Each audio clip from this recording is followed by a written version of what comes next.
We are getting some breaking news in the investigation into the disappearance of Nancy Guthrie. In February, a single feature on a masked face above a stolen pair of garden plants put a private citizen's entire life on a collision course with one of the most chaotic missing persons cases this country has seen in years. Before we go any further, I need to say this clearly. This case involves a missing 84-year-old woman, blood evidence, and details some viewers may find disturbing. If that's not something you want in your feed right now, this is a good moment to step away. If you're still here, welcome to True Crime Confessions HD. Hit subscribe before we get into it. Drop a comment and let us know where in the world you're watching from. And if this video does what it's supposed to do, share it with someone who needs to hear this story. Like the video, too. It genuinely helps this channel keep doing the digging other outlets won't. Now, let's go back to the night everyone forgot. Nancy Guthrie was 84 years old. Living alone in the Catalina foothills just north of Tucson, Arizona. To most of the country, she was a private woman known only because her daughter, Savannah Guthrie, sits behind the desk on NBC's Today Show every morning. To her family, she was simply mom and grandmother. Someone with limited mobility but a sharp mind. Someone who took daily medication and relied on a pacemaker to keep her heart steady. On the evening of Saturday, January 31, 2026, Nancy had dinner with her daughter, Annie Guthrie, and Annie's husband, Tommaso Chioni. It was an ordinary family dinner. Nothing about it suggested anything was wrong. Sometime around 9:45 p.m., Nancy was dropped back at her own home. She walked inside. The garage door closed behind her. That is the last confirmed sighting of Nancy Guthrie. By Sunday morning, something was off. Nancy had plans to join a friend to watch an online church service, something she did regularly. She never showed up. She didn't answer her phone. Around noon on February 1st, her family reported her missing to the Pima County Sheriff's Department. What investigators found at her home gave them almost nothing to work with. There was blood on the porch, later confirmed to be hers. Her doorbell camera, the one piece of technology that should have captured whoever came near that house, had been physically disconnected. And because Nancy didn't have an active cloud subscription, the footage that should have been sitting on a server somewhere appeared to be gone. For investigators working a case where every hour mattered, that felt like losing the most important piece of evidence before the case had even properly started. Then came the ransom letters. At least 3 separate news organizations received notes claiming responsibility for Nancy's disappearance. Each with a payment demand and a deadline attached. One deadline came and went on a Thursday. A second passed the following Monday evening. None of them could be verified. Adding to the noise, a man in California was separately arrested for mailing his own fake ransom note, unconnected to the real investigation, which only made it harder for the public to tell which leads were genuine. There's a detail that didn't get much attention in the early coverage, but matters more in hindsight. FBI Director Kash Patel later revealed that the Bureau was kept out of the investigation entirely for the first 4 days. Local and federal jurisdiction did not align immediately, and while Pima County deputies were the first on scene, the FBI's full resources weren't formally engaged until days had already passed. Days where evidence could have been collected, witnesses could have been spoken to, and a trail that was already cold was getting colder. Once the case went public, the volume of public response was enormous. Within the second week, the Sheriff's Department had logged close to 18,000 tips. On a single day after the case gained national attention, more than 4,000 tips came in within 24 hours. Hundreds of detectives and federal agents were assigned to the investigation. And still, for more than a week, there was almost no physical evidence beyond the blood on Nancy's porch and a missing 84-year-old woman who needed medication she did not now have with her. If you're the kind of person who needs to know how a case like this actually gets solved, not just the headlines, but the real timeline as it happens, this channel tracks every confirmed update in the Nancy Guthrie case as it develops. Subscribe now because what happened 4 days later changed the entire direction of this investigation. For 10 days, the doorbell footage everyone assumed was lost sat untouched.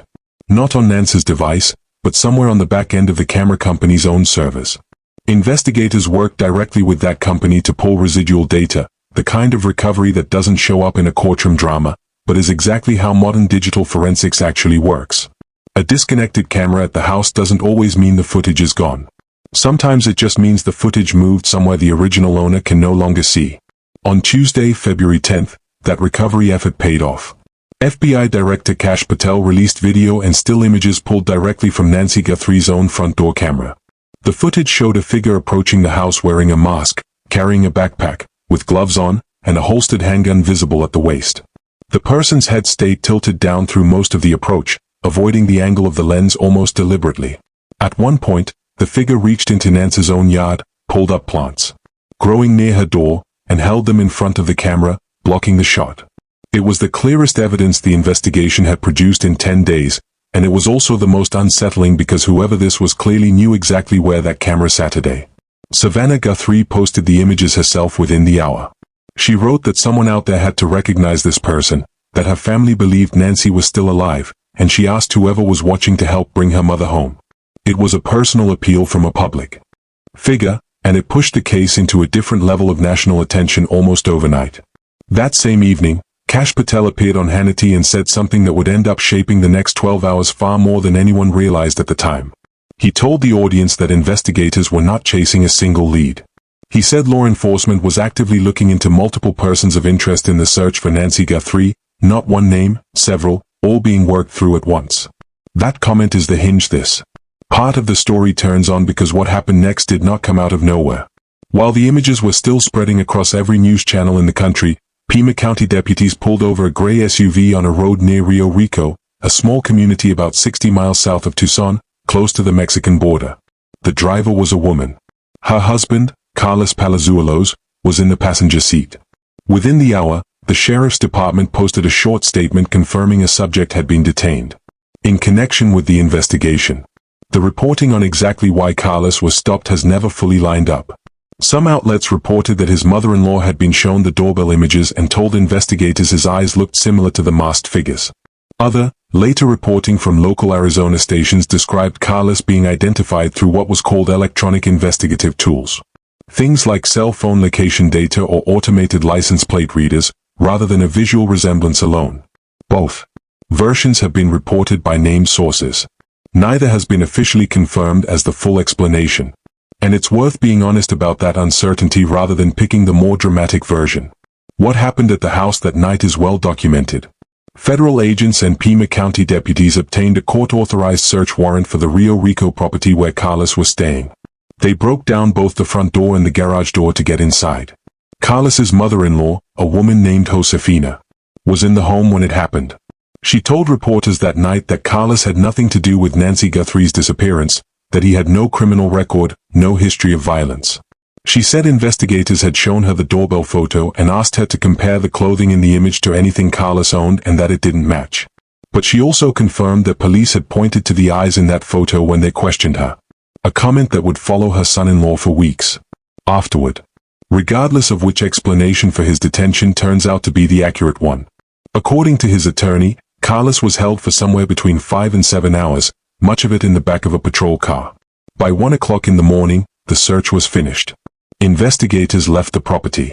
Carlos Palazuelos was released without being charged with anything. What he said in the hours immediately after his release is where this story stops being about procedure, and that's exactly where we're headed. Next. Subscribe now if you want to hear it in his own words, because what Carlos told reporters that night raises questions about this investigation that still haven't been answered. Carlos went home that night to a house with a broken front door and a broken garage door, and reporters were already waiting outside. He gave at least 3 separate interviews within hours of his release, standing in front of the damaged federal agents had just left behind. He told one Phoenix station that the only reason he understood for any of it was that his mother-in-law had been shown a photo of someone in a mask, and that her son-in-law's eyes supposedly matched. He said the questioning itself was basic. They asked for his first name, his last name, his date of birth, and his social security number.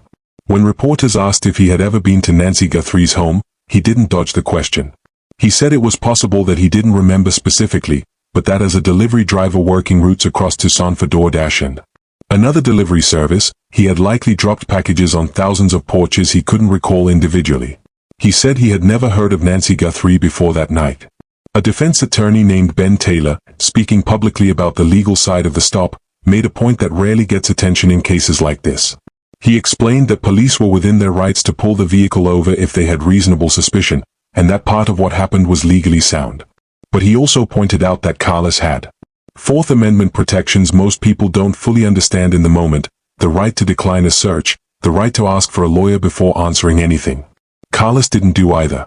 He answered every question they asked voluntarily because he believed full cooperation was his fastest way out of a situation he didn't understand.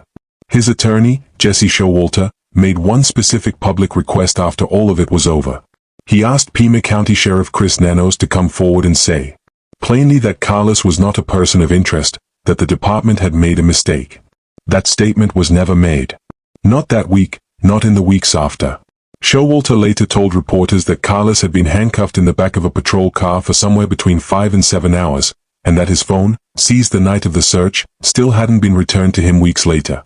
The aftermath for Carlos and his family went beyond the legal questions.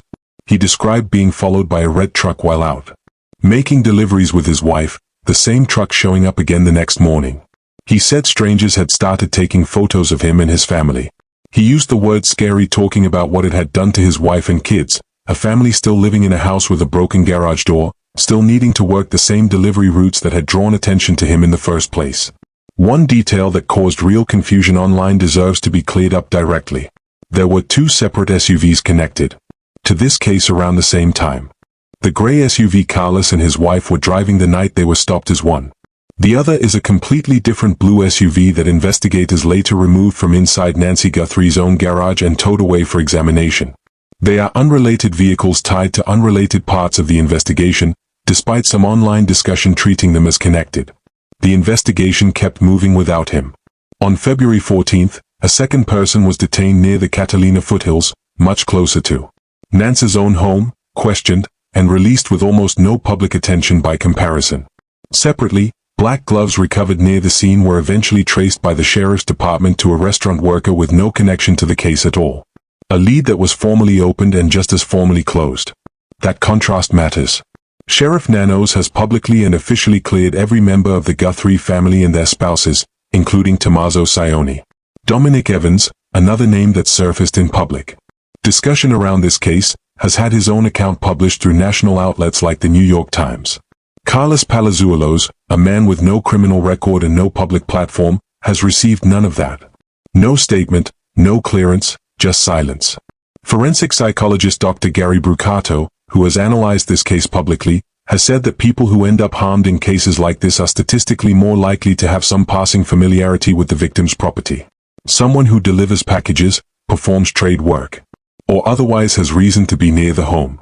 It's a profile that fits a far wider group of people than any one individual, and it's not an accusation against anyone specifically named in this investigation. This is the part of the story most coverage walked away from. We're not walking away from it. Subscribe to stay with the people this case left behind, because what's happened in the months since tells you exactly unfinished this story still is. More than 4 months after Nancy Guthrie vanished, the case is still open and the investigation has only intensified rather than gone quiet.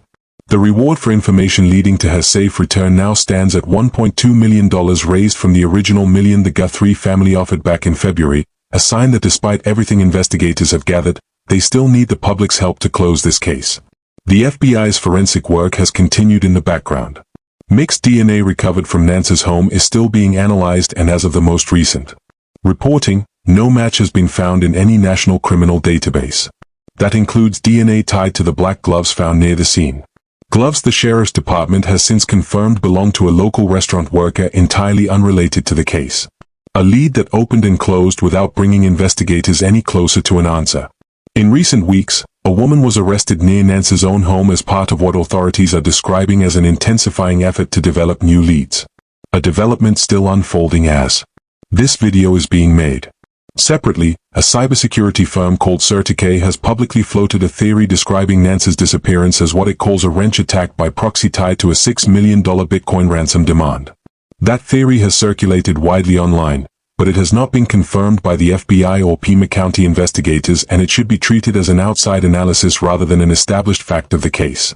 Sheriff Chris Nanos has remained publicly engaged throughout, and in his most recent comments, he stated plainly that he believes an arrest will eventually be made in this case.